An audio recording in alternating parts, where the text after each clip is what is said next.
In 1995, I moved to St. Petersburg, Russia to undertake a language program. I was a 21-year-old kid. I had long hair, if you could believe it, and I didn't know that much about the world. When I arrived, my host suggested that I take a walk around the block to get oriented. Nothing about my Canadian cultural experience had prepared me for that walk. At the time, after the Soviet collapse, most of Russia's social institutions had also broken down. The result was street thugs guarding casinos, homeless people who had been beaten up, and a whole host of things I had never seen before. On my way back to the apartment, I concluded that I had made the worst mistake of my life. But a funny thing happened. Over the next 10 days, I came to understand that my distress was actually my Canadian cultural background confronting this new culture. I had become the battleground. And that realization has been one of the most important things that I've ever come across in preparing me for international commercial negotiations. Hi, I'm Tony Cioni. I'm a lawyer and a commercial negotiator. I've been doing this addictive job for about 25 years now. And my work and life have taken me to places like Russia and Kazakhstan and China and Indonesia. Today we're going to talk about the effect that cross-cultural nuances have on international negotiation, but we're going to do it from a special angle.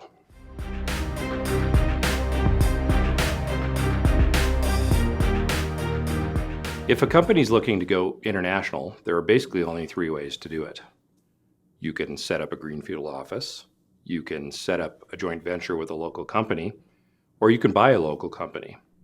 And while each of the three methods have different nuances, a golden thread runs through each of them in terms of the common risk. Most Western sources on international negotiation concentrate on the what of the deal. That means the terms that are going to condition the output of your transaction. The what is a very important part of the diligence you have to do to get your deal done right. But if you ignore the how, you will make a huge mistake. The how is the method you will use to jump over the hurdle of intercultural communication. The how is the way you're going to build a sense of trust with a foreign counterpart to make a deal actually work. And if you don't get the how right, you're not even going to have the opportunity to discuss what.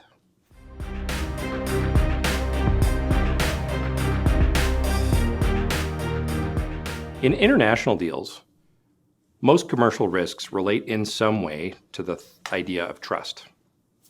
The typical Western response is to jump straight to the what of the deal by articulating a set of rules that will guarantee the outcome.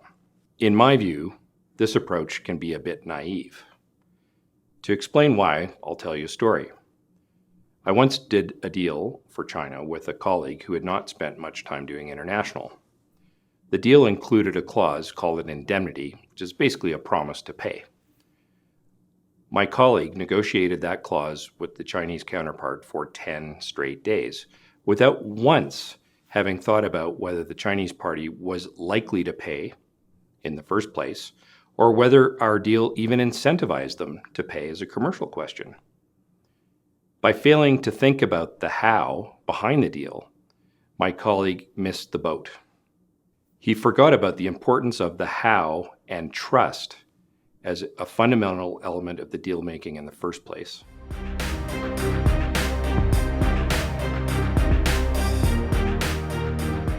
But there's actually a reason that Westerners start with the written word in the first place, and that relates to cultural communication styles. Anthropologists and cultural psychologists define two broad groups of people when looking at cultures. The first group is called high context culture. In this culture, communications are less direct, and there's more of an emphasis on the context. So for example, body language, or the social position of the person giving you the communication. You're meant to divine some of the meaning by the context in which the words are placed. Statistically, high context cultures include Arab cultures, Asian cultures, and Latin American cultures. By contrast, low context cultures are all about the express word, whether in writing or verbally.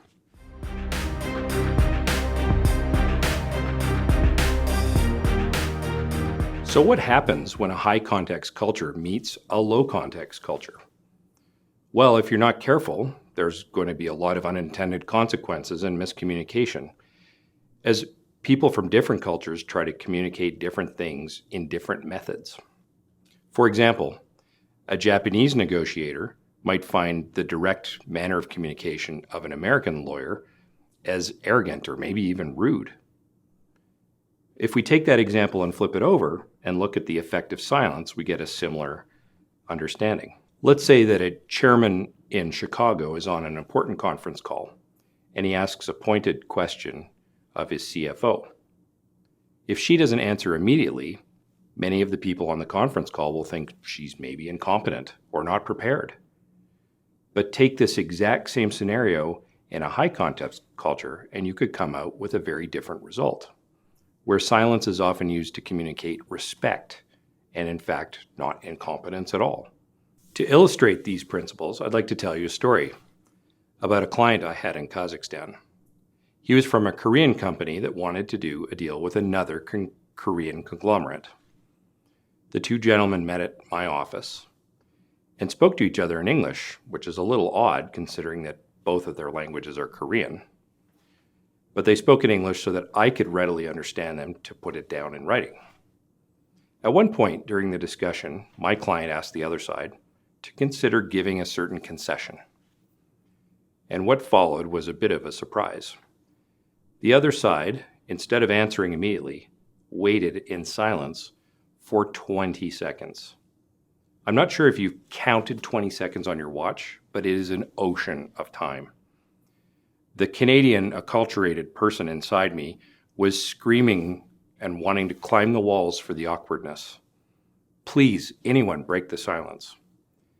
But a funny thing happened at about second 15 when I realized that one man had asked another to consider a concession, and the other man had taken the time and consideration to think about it before opening his mouth with an answer. This is completely the opposite scenario that we would see here in the West. And yet, it showed deference from one side to the other, which built trust and reliability. I wonder what would happen if our Chicago chairman had been sitting in the same room. Would he have missed the opportunity to build a sense of camaraderie with the other side as a result of his own cultural baggage?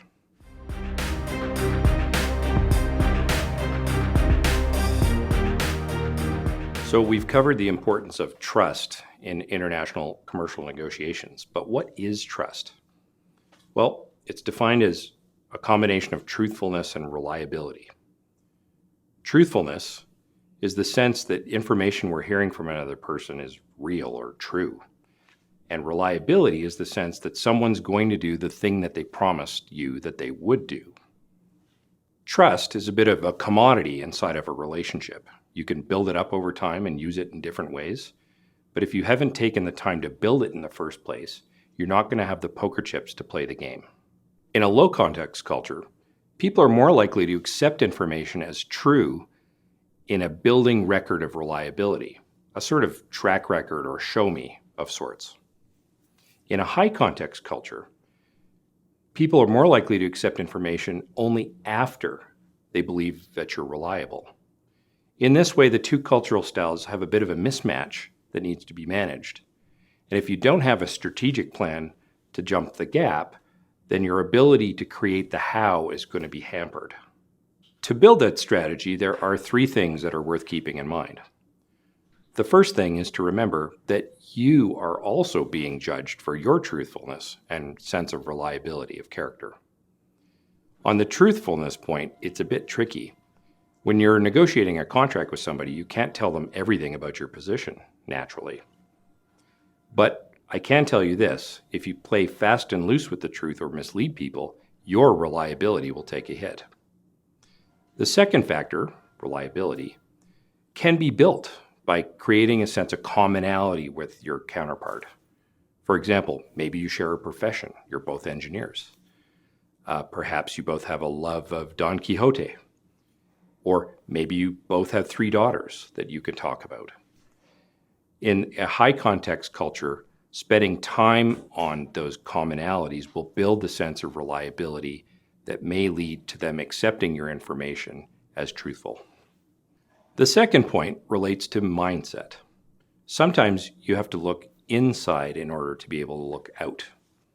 You have to realize that while you're observing other people's cultural communication styles, that you are also broadcasting a style too, a style that is being understood in its context by other people who have a different experience. As Carl Jung said, if you want to make a change, you have to make the unconscious conscious. And if you put effort into this, people will actually notice, and it goes a long way in a negotiation.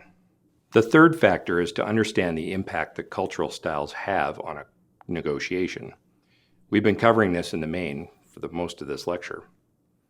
But it's important to remember that it's just a model or a style. People come in all sorts of nuances depending on their background. So for example, if your counterpart is a Chinese national with an MBA from Stanford, they may have already changed their style a little bit to accommodate your background. To illustrate how all three of these elements can come together, I'd like to tell you a story about a deal I did. I was once asked by my employer to travel to Beijing to negotiate transactions for China, India, and Africa over a series of months. My counterpart was a lawyer from their Jakarta office who was an Indonesian lawyer. Let's call him Rudy. Rudy and I almost instinctively knew at the beginning of the negotiation that it would be worthwhile to sit down and to review, in a social sort of way, our commonalities. It was obvious that we were both members of the same profession, but it turned out that we had a lot in common in terms of cross-cultural experiences and the difficulties they can cause. And it also turned out that Rudy had 2 small children like mine. That was another commonality. Over the course of the next few weeks and months, we developed a rapport with each other that added to our sense of the other person's reliability and truthfulness. We relied on these capacity over and over again to get the deal done through very difficult questions. I'm not sure that would have been possible had we not sat down to do that in the first place.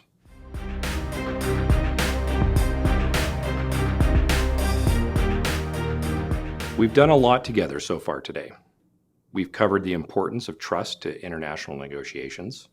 We've explored what trust is comprised of and how different cultural communication styles can impact the sense of that trust.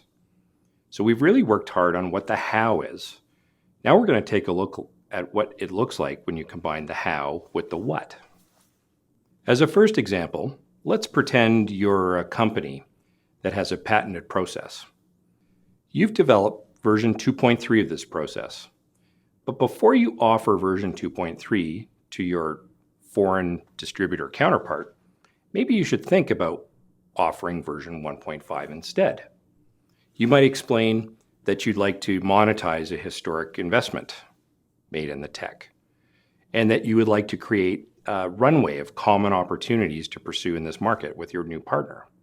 All the while, though, you know that if your partner copies your IP, you will not have disclosed your latest technology if you only provided them with version 1.5.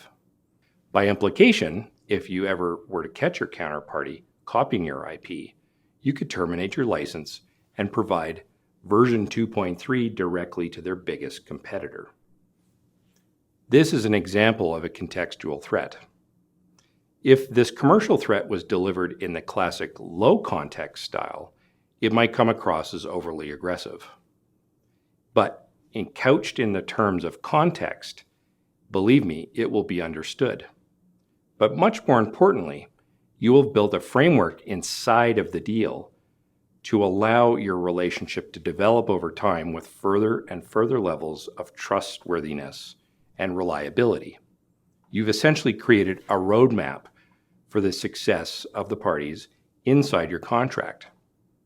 Consider what a difference that is compared to just having a clause that says that one party will not copy IP.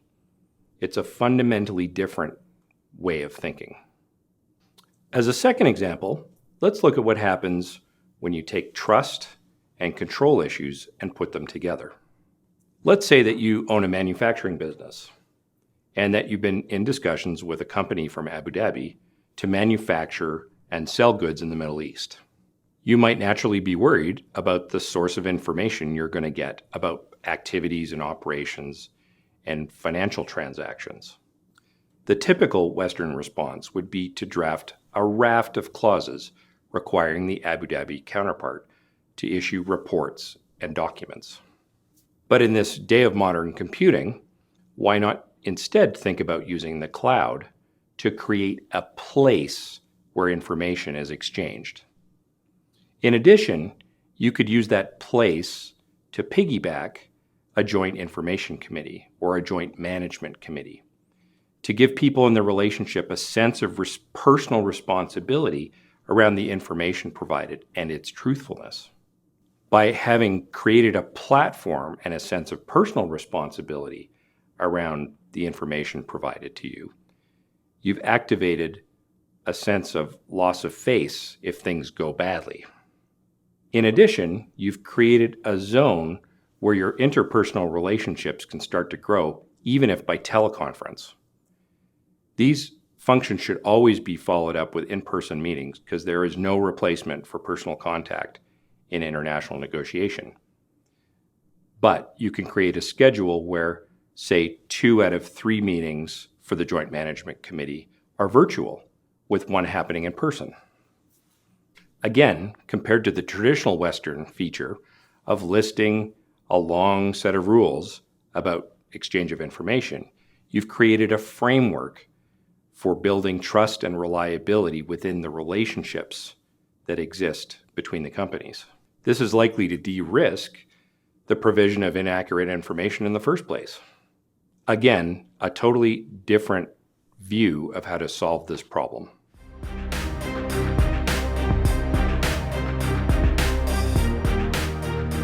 To sum things up, we've learned a lot today.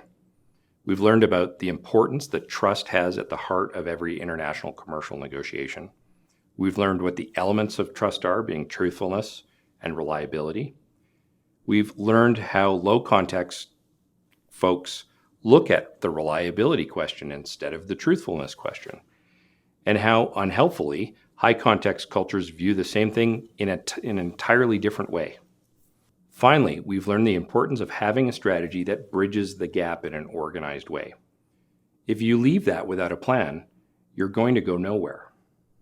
But by enacting that sort of strategy, you create the potential for a whole different kind of legal relationship, where the relationship is what lowers the commercial risk, not the paper.